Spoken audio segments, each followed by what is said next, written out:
हमारे जैसे हजारों लाखों लोग जेल में जाने को तैयार हैं। अगर प्रतिमा नहीं लगेगी तो आंदोलन होगा।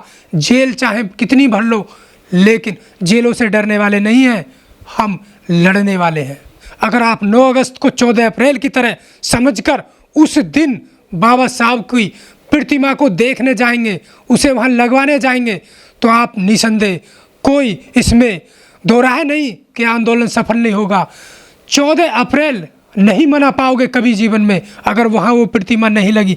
तो 9 अगस्त को ही 14 अप्रैल समझें और उस प्रतिमा को लगाने के लिए पहुँचे, क्योंकि अगर प्रतिमा नहीं लगी तो आने वाली 14 अप्रैल और बार बार आने वाली 14 अप्रैल हर साल को आप कहाँ दुकान लगाएंगे, कहाँ आप किताब लगाएंगे, कि कहाँ से आप पार्लियामेंट के आसपास नहीं झांक पाएंगे, कहाँ फूल चढ़ाएंगे, कहाँ माला चढ़ाएंगे, कहाँ आप पार्लियामेंट के दर्शन कर पाएंगे। ये चाहते हैं कि आप पार्लियामेंट जो विधायिका का मंदिर कहा जाता है, उस विधायिका के मंदिर से आप दूर रहें। अगर आप संसद जाते हैं तो आपके अंदर नेता बनने का जुनून पैदा होता है, आपके अंदर बाबा साहब के त्याग और समर्पण की भावना अंदर जागृत होती है। तो जो नेता बनने का सपना आप पालते हैं, जो आप आगे बढ़ने का सपना पालते हैं, वह ये सपना आपका चूर चूर कर देना चाहते हैं। इनके सपने को, इनके इस इरादे को आपको तोड़ना है और पहुंचना है भारी संख्या में। हल्ला तो बुलेगा। SC ST OBC, जब देश में इन तबके के महापुरुषों को दबाने की कोशिश की गई है, उनका नाम ख़त्म करने का प्रयास किया गया है, तब ये जातियां, इसके समर्थक, डॉक्टर अंबेडकर के समर्थक पीछे नहीं हटे हैं। हल्ला बोला जाएगा और सांसद को घेरा भी जाएगा। जंतर मंतर पर 9 अगस्त सुबह 10 बजे समस्त अंबेडकरवादी, समस्त न्यायवादी, समस्त समानतावादी, समस्त मानवतावादी व्यक्ति बिना किसी कॉल के स्वयं चलकर निस्वार्थ भाव से पहुँचे और इस आंदोलन को मजबूत करें, क्योंकि ये आंदोलन किसी एक का नहीं है, किसी पर्सनल नहीं है, किसी पार्टी की कॉल नहीं है, किसी संगठन का नहीं है। ये आंदोलन हर प्रत्येक उस व्यक्ति का, उस अंबेडकरवादी का है जिसने डॉक्टर अंबेडकर के संविधान से समानता पाई, सम्मान पाया, स्वाभिमान पाए, नौकरी पाई, हक पाया, अधिकार पाया, लड़ने का हौसला पाया, पैरों पर चलने का जुनून पाया, और तो और सम्मान के साथ शिक्षा ग्रहण करना उन्हें बाबा साहब के इसी संविधान से मिला। ऐसे लोग जरूर 9 अगस्त को 10 बजे जंतर मंतर पर पहुँचे। 1967 में जब ये प्रतिमा लगाई गई थी संसद में बाबा साहब की, तो लाखों लोगों ने आंदोलन किया था। कई लोगों की मृत्यु भी हो गई थी आंदोलन के दौरान। इसके अलावा बहुत सारी महिलाओं को जेल में डाल दिया गया था और वहाँ उन्होंने बच्चों को जन्म दिया था। मतलब वो आंदोलन में इतनी ज़्यादा पहुँच गई थी, जेलें भर गई थी। उन्होंने देखा नहीं था कि हमारा भविष्य कैसा होगा या फ्यूचर कैसा है। बाबा साहब के लिए बहुत बड़ा संघर्ष किया था। क्या उस तरह से संघर्ष हो पाएगा 9 अगस्त को? देखिए, बाबा साहब ने खुद अपना जीवन नहीं देखा, अपने बच्चे नहीं देखे, अपनी बीमारी नहीं देखी, अपना शरीर नहीं देखा, अपना वो कुछ ऐशो आराम नहीं देखा जो कोई हर प्रत्येक व्यक्ति चाहता है। जो आज संपन्न हो गए वो भी नहीं समाज के लिए कुछ करना चाहते, लेकिन बाबा साहब ने इतना त्याग, समर्पण, कुर्बानी दी तो हमारे लिए दी, अपने बच्चों के लिए दी। आज उनका ये फर्ज बनता है, उनका हक बनता है कि वो बाबा साहब के नाम को, प्रतिमा को इस देश से न हटने दे, न ख़त्म होने दे।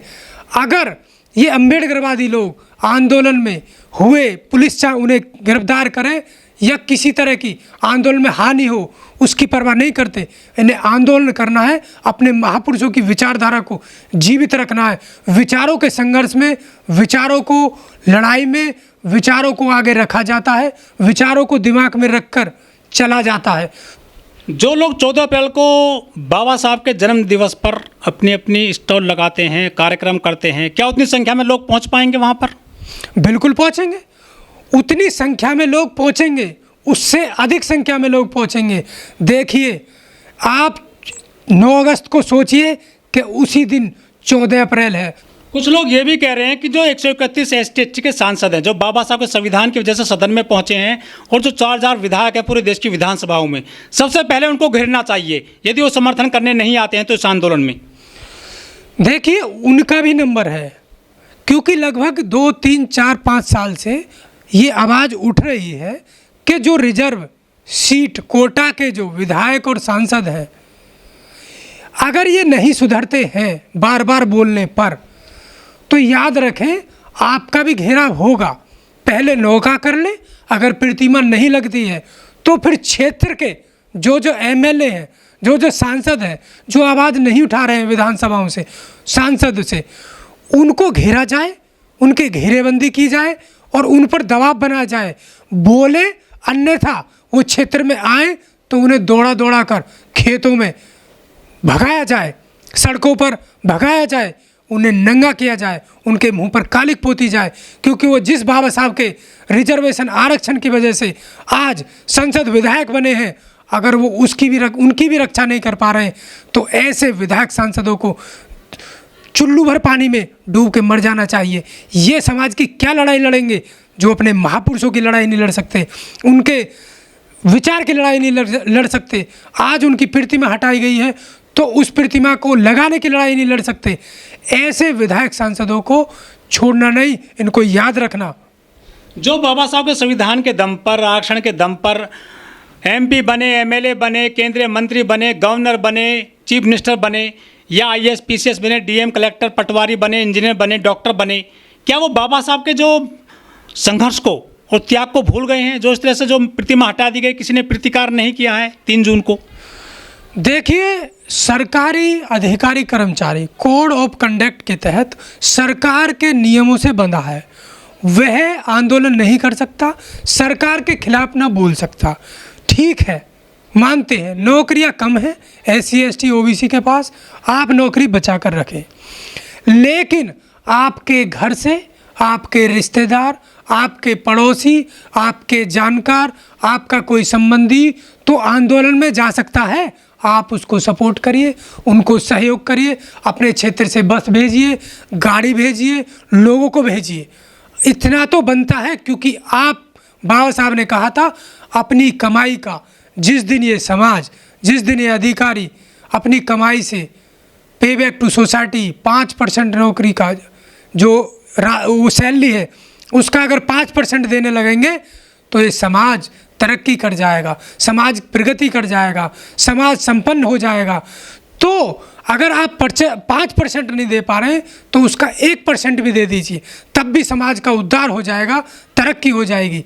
तो आप इनडायरेक्ट रूप से, अप्रत्यक्ष रूप से आप सपोर्ट करिए, ये आपका हक हिस्सेदार बनता है, क्योंकि कल को आपकी नौकरी लगी, आपके बच्चों की नौकरी नहीं लगेगी। अब आरक्षण खत्म हो लिया है लगभग। तो लड़ाई यही, हर लड़ाई हर मुद्दे से जुड़ी है। आप ये ना सोचें कि सिर्फ प्रतिमा की लड़ाई है, ये विचारों की लड़ाई है, ये आरक्षण की लड़ाई है, ये संविधान की लड़ाई है। हर लड़ाई किसी न किसी लड़ाई से जुड़ी है, इसको देख कर लड़े तो आपकी जीत अवश्य होगी। बहुत सारे संगठन हैं बाबा साहब के नाम पर, कांसीराम जी के नाम पर, क्या वो सब लोग आएंगे? जो कुछ लोग कह रहे हैं कि तो चंदा इकट्ठा करते हैं, बाबा साहब के नाम पर संगठन बना लिए हैं, तो ऐसे लोगों के लिए क्या कहना चाहोगे? या तो वो आएँ या फिर अपना वो बाबा साहब की प्रतिमा या तस्वीर लगाना छोड़ दे अपने पार्टी संगठन में या पार्टी में। देखिए, जो चंदा का नाम लेने वाले लोग हैं, ये वो लोग हैं जो मिशन को तोड़ देना चाहते हैं, ख़त्म कर देना चाहते हैं। आप ये बताइए कि बुद्ध, तथागत बुद्ध ने भी दान पारमिता को सर्वोपरि रखा है, क्योंकि जब दान आएगा तो विकास होगा, प्रचार प्रसार होगा, विचारों का भी, और संगठन भी मजबूत होंगे। लेकिन इस दान का सही उपयोग होना चाहिए। लेकिन इस 9 अगस्त के आंदोलन में दान की आवश्यकता क्या है? इसमें तो मुझे नहीं लगता कोई फैला रहा है तो गलत फैला रहा है कि दान लिया जा रहा है।